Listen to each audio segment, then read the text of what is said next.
Ça s'appelle Bonbon désespéré. C'est à la fois un polar, à la fois un roman d'aventure, à la fois il y a une touche de fantastique. Vous avez un écrivain qui est en fait un écrivain qui a jamais été publié, il travaille dans une bibliothèque, c'est un peu un écrivain raté, il anime des ateliers d'écriture, il est fan de littérature. Et puis un jour en fait il est dans le métro, il vient d'écrire un manuscrit qui s'est encore fait bouler par un éditeur, qui s'est moqué de son travail, il entend une conversation et puis il se dit mais c'est incroyable, il a l'impression de se retrouver face à ces personnages.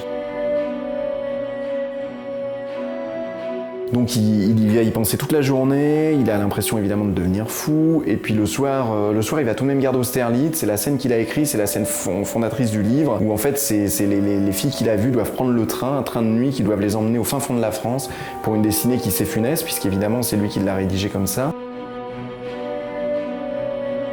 Et puis il attend, personne ne vient, et puis d'un seul coup il tourne la tête, il voit ces personnages qui arrivent, et il va prendre le train avec elle.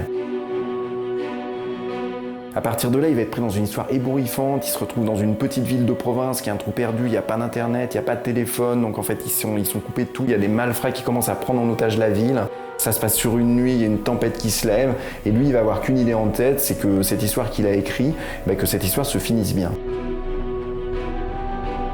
Évidemment, ce qui m'intéressait dans cette histoire, c'est la mise en abîme du personnage de l'écrivain, qui se retrouve confronté à une histoire qu'il a écrite et sur laquelle il peut interagir. C'est toujours la question qu'on se pose, comment on est impacté par la réalité, mais comment aussi on peut impacter la réalité.